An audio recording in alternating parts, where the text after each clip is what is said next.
Yeah, thanks you for watching this video. So you will come to my video. Yeah, I'll be talking about marketing concepts or marketing management philosophies and product life cycle. But basically, I'll start with marketing management philosophies. Yeah, I'll do this and then I go to product life cycle. So to begin this, in marketing management philosophies, there are there are about four marketing concepts. I'm gonna start all of them and then I will go through each of them one by one. So just to begin, we'll talk about production concept, and then I will talk about selling concept will be the second one. Third one will be market concept, and then the fourth one will be societal market concept. So to begin, so the first one we'll be able to tackle will be production concept. So production concept philosophy assumes that customers will favor products that are available, like highly available at affordable price and in different places. So with this concept, it therefore focus on improving, it makes the producer focus on improving the production and distribution efficiency. Like I would say this applies in a situation where when demand for the product exceeds the supply and management should look for a way to improve production. So this is one of the most important concepts that other firms normally use. And the second one I'm going to talk about is selling concept. So selling concept, the idea that customers will not buy enough of an organization product unless the organization put too much emphasis on large-scale selling and promotion effort. Like, for example, I'll talk about a company like MTN Uganda. Despite the fact that they're already big, but they do a lot of promotion. You hear like of Paka, you hear Paka bundles, all those sort of things, because they feel like they won't buy enough of their product if they don't put much more emphasis on promotion and large scale selling. So, and the third one will be market concept. So this is an interesting one. So market concept philosophy holds that achieving organization goals depends on determining the needs and wants of a target market and delivering desired benefit more effectively and efficiently than competitors do. So with this one, the firm has to do some research on the target market, things like what do they need and what can satisfy their interest, and then later they provide or come up with a service or product that will be able to satisfy their need than what the company's competitors will give. Yeah, so the first one is societal marketing concept. The idea that organizations should determine the needs, wants, and interests of a target market and deliver desired benefits more effectively and efficiently than competitors do in a way that maintains or improves consumers and society's well-being. So I would say like this will work in a situation, like an organization when they are producing a product, they should make sure that the product will be able to compete their competitors' product and satisfy their consumers' wants. At the same time, their production should not affect the environment, should not affect the environment around.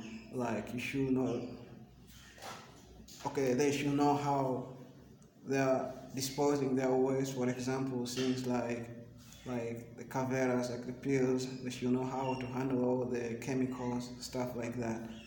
So so those are marketing concepts. And now I'm gonna just jump straight into product life cycle, and I will talk about all the stages. So product life cycle of talking about product life cycle. So a product life cycle basically it involves or talks about a product right from the production stage when it's being introduced to the market until it is withdrawn from the market due to some other factors. So there are four stages in product life cycle, and there's the introduction stage, and second the growth stage, third is maturity stage, and the fourth one is decline stage. So I'm going to talk about all these stages one by one, but to begin, I'll begin with introduction stage. So introduction stage begins when a product is first made available for commercial sales. So during this stage, the product sales are relatively low, and most of the people will not be knowing the product, and the producers will be getting little income, and they have to figure out how to market this product, to put this product into different places and all those things. So in the beginning, no one knows about the product, the sales is relatively low, and they're just figuring how the market works and how to market the product.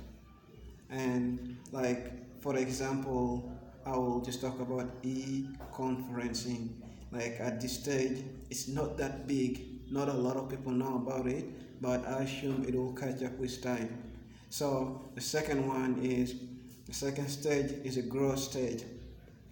In a growth stage, as the product becomes widely available and is adopted by more and more consumers, the sales begin to grow, increasing its rate.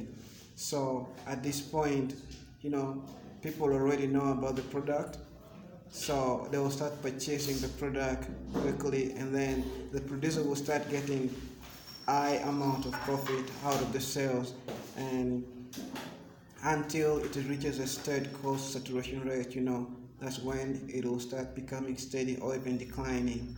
So the third stage is maturity stage. Or before I talked about that, I will just like in the growth stage, I will give an example like email.